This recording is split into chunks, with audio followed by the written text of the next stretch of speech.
بسم اللہ الرحمن الرحیم الحمدللہ رب العالمین وصلی اللہ علی محمد وآلہ الطاہرین اللہم صلی علی محمد وآل محمد۔ آواز آ رہی ہے نیاز بانو آپ کو؟ فوزیہ آپ کو جی آواز آ آگا رہی ہے؟ علی اصغر اور غلام علی یہاں پہ ہیں، ٹھیک ہے۔ 9واں سبق ہے وضوء جبیرہ کے بارے میں۔ آگا جی فوزیہ، آپ ایگزام دیں گی اس کا احکام کا؟ آواز نہیں آ رہی ہے آپ میری آواز آ رہی ہے آپ لوگوں کو؟ جی آگا آ رہی ہے فوزیہ، جی آگا میں یہ کہہ رہا ہوں آپ ایگزام دیں گی نا احکام کا؟ 9 تاریخ کو ہے، ٹھیک ہے؟ جی 9 تاریخ کو جی ہے آگا احکام کا، اور لکھنے کا بھی ہوگا اورل بھی ہوگا، ٹھیک ہے؟ بس یہ 20 سبق کی تیاری رکھنا آپ، اس کے احکام کے 20 سبق کی، کیونکہ یہ کتاب ہم پوری پڑھا چکے ہیں لیکن ہم امتحان 20 میں سے لیں گے، ٹھیک ہے؟ آسان ہے وہ۔ آگا آپ کی آواز نہیں آ رہی ہے ابھی بھی آپ کے نیٹ ورک پرابلم ہے؟ ابھی آ رہی ہے؟ ابھی آ رہی ہے آپ کو آواز؟ چلیے 9واں سبق جو ہے وہ وضوء جبیرہ کے بارے میں ہے۔ وضوء جبیرہ، جبیرہ کسے کہتے ہیں؟ جبیرہ جبیرہ کہتے ہیں جبیرے کی تعریف، جبیرہ دوا یا وہ پٹی وغیرہ جو زخم پر باندھی جاتی ہے اسے جبیرہ کہتے ہیں، یا تو دوا جی یا وہ پٹی وغیرہ جو زخم پر باندھی جاتی ہے اسے جبیرہ کہتے ہیں۔ جیسے ہاتھ پہ کسی کے ہڈی ٹوٹ گئی تو پلاسٹر باندھ دیا، یا زخمی تھا پٹی باندھ دی، یا مرہم وغیرہ لگا رکھا ہے تو اسے جبیرہ کہتے ہیں۔ اسپیکر بند کر لیجئے تاکہ کھٹ پٹ کی آواز نہ آئے، ٹھیک ہے؟ نیاز زہرا آپ کو آواز آ رہی ہے؟ جی آ رہی ہے جی۔ نمبر 1، اگر کسی کے اعضائے وضو پر کوئی چوٹ یا زخم ہے، وضو کے جو حصے ہیں کون کون سے، آپ سے کوئی پوچھے اعضائے وضو کیا ہیں تو آپ لکھیے چہرہ، دونوں ہاتھ کوہنی سے انگلیوں تک، اور سر اور پیر، تو یہ ہیں۔ اگر اس پر چوٹ یا زخم ہے لیکن وہ معمول کے مطابق وضو کر سکتا ہے، لیکن نارمل وضو کر سکتا ہے، وہ چوٹ ایسی ہے کہ نارمل وضو کر سکتا ہے جیسے کرتا ہے تو ویسے ہی وضو کرے گا۔ پھر وہ مثلاً کیا کیسا ہو، الف زخم کھلا ہوا ہے اس کا مثلاً لیکن پانی نقصان دہ نہیں ہے تو پھر نارمل وضو کرے گا آدمی، یہ نہیں ہے کہ وہ جبیرے والا کرے گا۔ بے زخم بندھا ہوا ہے، زخم بندھا ہوا ہے لیکن اسے کھولنا بھی ممکن ہے اور پانی بھی نقصان دہ نہیں ہے، تب بھی آپ نارمل وضو کریں گے۔ نمبر 2، لیکن اگر زخم چہرے یا ہاتھوں پہ ہے اور کھلا ہوا بھی ہے لیکن پانی نقصان دہ ہے، پانی نقصان دہ ہے، ضرر مضر ہے، نقصان دہ ہے، تو ایسی صورت میں اگر اس کے اطراف کو دھو لیا جائے تو کافی ہے۔ چوٹ کے چاروں طرف کو دھو لیں آپ، چوٹ والے حصے کو نہ دھوئیں تو کافی ہے کیونکہ پانی نقصان دے گا۔ نمبر 3، اگر اعضائے مس کرنے کے جو حصے ہیں سر اور دونوں پیروں پر کوئی زخم وغیرہ ہے اور اس پر کوئی چیز بندھی ہوئی نہیں ہے تو ایسی حالت میں اگر مسح کرنا ممکن ہو تو ایک پاک کپڑا اس پر رکھ لے زخم کے اوپر اور اس کے اوپر مسح کر لے، پاک کپڑا زخم کے اوپر رکھ کے اوپر مسح کر لے، ٹھیک ہے؟ سمجھ آواز آ رہی ہے آپ لوگوں کو؟ جی آگا جی آسان ہے یہ طریقہ، آپ سمجھ رہی ہیں یہ بات۔ وضوء جبیرہ کا طریقہ کیا ہے؟ وضوء جبیرہ میں چہرے اور ہاتھ کو دھونے یا مسح کرنے کے سلسلے میں جہاں تک ممکن ہو نارمل طریقے سے انجام دے، جیسا نارمل انجام دیتے ہیں، نارمل کے معمول کے مطابق انجام دے۔ ہاں اگر ممکن نہ ہو تو پھر تر ہاتھوں کو جبیرے ہی پر پھیر لینا کافی ہے، پٹی پہ تر ہاتھ پھیر لیجئے بس ایسے ہی۔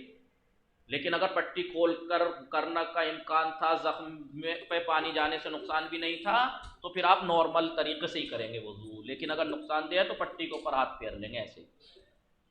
چند مسئلے، اگر جبیرے نے مثلا دیکھیے آپ کے میرے ہاتھ پر زخم ہے مثال کے طور پر، نیاز زہرا، نیاز بانو، فوزیہ، غلام علی، علی اصغر، یہاں میرے ہاتھ پہ چوٹ ہے، کتنی چوٹ ہے؟ 1 انگوٹھے کی جتنی، لیکن ڈاکٹر نے پٹی کتنی باندھی؟ 4 انگلیوں جتنی۔ ہوتا ہے ایسا نہیں ہوتا ہے جی بھائی؟ چوٹ سے زیادہ ہی بنتی پٹی، تو یہ کہہ رہا ہے اگر جبیرے نے پٹی نے معمول سے زیادہ زخم کے اطراف کو چھپا لیا ہے، زخم کی چاروں طرف زیادہ چھپ گئے ہیں اور اسے ہٹانا بھی ناممکن ہے، اب مثلا زخم تھا 1 انگلی برابر، پٹی بندھی ہوئی 4 انگلی برابر لیکن وہ کھل نہیں سکتی، تو اس موقع پر وضوء جبیرہ کر کے احتیاط واجب کی بنا پر تیمم بھی کرے۔ وضوء جبیرہ کر لیا، کرے گا اور پھر تیمم بھی کر لے احتیاطاً، کیونکہ بھائی پر زخم ہے مثلا ایک انگلی برابر یا 1 پینسل کی نوک برابر یا اس سے تھوڑا زیادہ، یا 1 انگوٹھے،